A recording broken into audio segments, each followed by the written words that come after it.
Hello, good evening, everyone. So today we will discuss about PDS system. This is an article और ये हिंदू के newspaper में छपा था।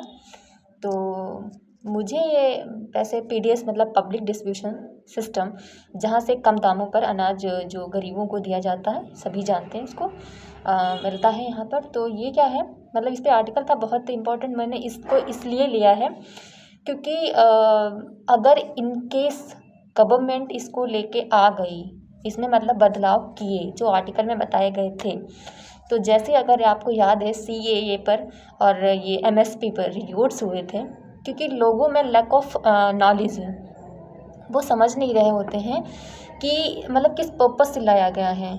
तो ये इसका पर्पस अगर ये ऐसा हो गया तो ये बहुत अच्छा होगा, लेकिन रिवॉर्ड्स पक्का होंगे अगर सरकार ने इसका अवेयरनेस लोगों के तक नहीं फैलाया। पहले बहुत ज़रूरी है किसी भी मतलब चेंजेस को लाने के लिए लोगों को अवेयर करें कि हम इस चेंजेस को क्यों ला रहे हैं।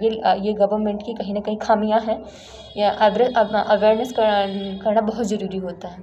तो मैं आपको बताऊंगी कि इसमें क्या बताया गया है, मतलब क्या सुझाव दिए गए हैं कि PDS सिस्टम में क्या हम सुधार किए जा सकते हैं। तो मुझे इम्पोर्टेंट सिर्फ इसी बेस से लगा है कि अगर ये मतलब ऐसे ही सरकार लेके आ गई बिना अवेयर किए लोगों को, तो इस पर लोग रिवोट से करेंगे, दंगे करेंगे, क्योंकि ऐसे ही मुझे पहले लगा कि क्या ही है। बाकी बहुत अच्छा आर्टिकल है।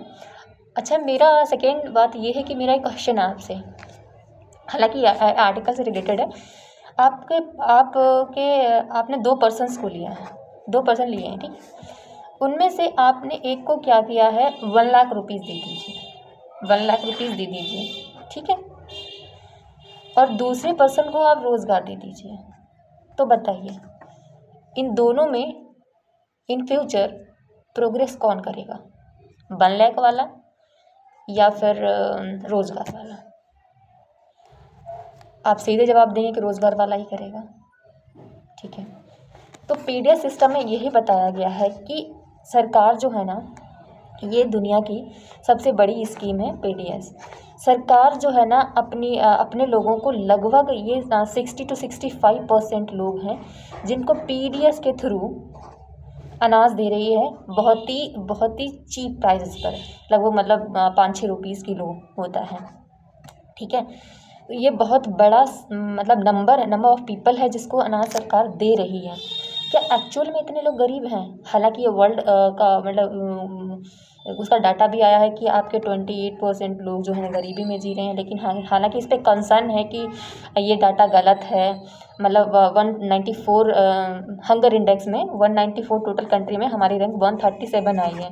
कंसर्निंग पॉइंट है क्योंकि पाकिस्तान को भी हमसे ऊपर दिखाया गया, श्रीलंका को भी हमसे ऊपर दिखाया गया, लेकिन ये डिबेटेबल पॉइंट भी है कि ऐसा कैसे हो सकता है। काफ़ी सारी सरकार स्कीम चला रही है, और यहाँ तक कि जो नहीं है वो क्या बोलते हैं, आंगनवाड़ी केंद्र, उन्हें भी खोला गया है, ठीक है। इसको छोड़ देते हैं। तो मतलब ये सजेशन दिया गया है, ये जो आज आर्टिकल था उसने बोला है कि जो आप PDS सिस्टम में 60 to 65% को जो अनाज दे रहे हैं, ज़रूरी नहीं कि ये सारे गरीब हों। आप क्या करिए, आप लोगों को जो इस डेटा को 60% वाले को 15 to 20% लाइए। जो लग रहे हैं कि आपको बहुत इनको मतलब छांटिए। तो इन जो गरीबी रेखा से बहुत नीचे आ रही है, जिनके पास लैंड नहीं है, जो फुटपाथ पे जी रहे हैं, या मतलब जिनके पास प्रोडक्शन करने का कोई ज़रिया नहीं है, आप उनको जो PDS है ना, PDS के थ्रू अनाज दीजिए, ठीक है। बहुत ज़रूरत और बाकी जो बचे हैं उनको आप सब्सिडी के थ्रू दीजिए। सब्सिडी का मतलब ये है कि अगर मान लिया मार्केट रेट गेहूं का 30 रुपीज़ पर KG चल रहा है, तो आप क्या करिए, आप इनको 30 में नहीं, इस पर आप इनको 15 में या फिर 20 में दीजिए।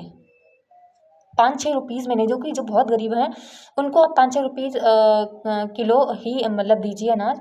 लेकिन जो ठीक है, जिनके पास लैंड है या ग्रो कर सकते हैं, कृषि कर रहे हैं, आपको लगता है कि ये मतलब मिडिल गरीब हैं, तो आप उनको 15 से 20 जो है ना MSP मतलब उतने KG पर दीजिए, ठीक है। तो इससे जो पैसा बचेगा उसको आप R&D पर खर्च कीजिए, यानी कि रिसर्च एंड डेवलपमेंट। ये बहुत अच्छा है। अगर आप इस बचे हुए, आपका काफ़ी सारा पैसा बचेगा। और रिसर्च एंड डेवलपमेंट में खर्च करना इज़ मीन दैट आप एसेट क्रिएट करेंगे, लायबिलिटी नहीं। ये तो आपकी लायबिलिटी है। तो जैसे कि हम अपनी लाइफ में भी देखते हैं कि एसेट क्रिएट कीजिए, लायबिलिटी नहीं। तो एसेट बनाइए। आप रिसर्च एंड डेवलपमेंट पे कृषि में खर्च करिए, अच्छी खासी तकनीक लेके आइए कि जो किसान है आपका अच्छा प्रोडक्शन करे, क्वालिटी वाला प्रोडक्शन करे और न्यूट्रिएंट्स फिल का जो है ना वो प्रोडक्शन करे। अगर न्यूट्रिएंट्स वाला लेगा, अगर वो इंटैक्ट करेगा फूड न्यूट्रिएंट वाला, तो ऑब्वियसली उसकी हेल्थ भी अच्छी होगी, मेंटेलिटी लोगों की अच्छी होगी और आपकी जो मल्टीपल ग्रोथ होगी। आपका डेवलपमेंट तो हो रहा है, लेकिन आपकी मल्टीपल ग्रोथ को अभी आपको ध्यान में रखना होगा। ये पीडीएस में बताया गया है कि आप रिसर्च एंड डेवलपमेंट पर खर्च कीजिए कृषि में, और इसमें किसानों को लॉन्ग टाइम प्रॉफिट होगा। और जो पीडीएस जो के थ्रू आप अनाज दे रहे हैं, ये थोड़े टाइम के लिए मतलब ये आपका प्रॉफिटेबल दे सकता है। ये आपकी जो है ना कहीं बहुत बड़ी लायबिलिटी है। इससे ज़्यादा मतलब इन्वेस्ट हो जाता है और इसका कोई फ़ायदा भी नहीं मिलता है। तो आप इस चीज़ को मिनिमाइज़ कीजिए और लोगों तक रिसर्च एंड डेवलपमेंट के थ्रू अच्छी टेक्निक दीजिए उन्हें। तो इससे ज़्यादा आपकी कंट्री की ग्रोथ होगी। दिस इज़ मतलब ऑल अबाउट दैट आर्टिकल। सो मुझे अच्छा लगा। एक्चुअली मुझे अच्छा इसलिए लगा कि इस पे लोग, अगर ये आ गया तो लोग रियोट से मतलब दंगे करना स्टार्ट कर दें कि ऐसा कैसे हो सकता है। लेकिन आप पहले आप अवेयरनेस फैलाइए और आर्टिकल बहुत अच्छा था।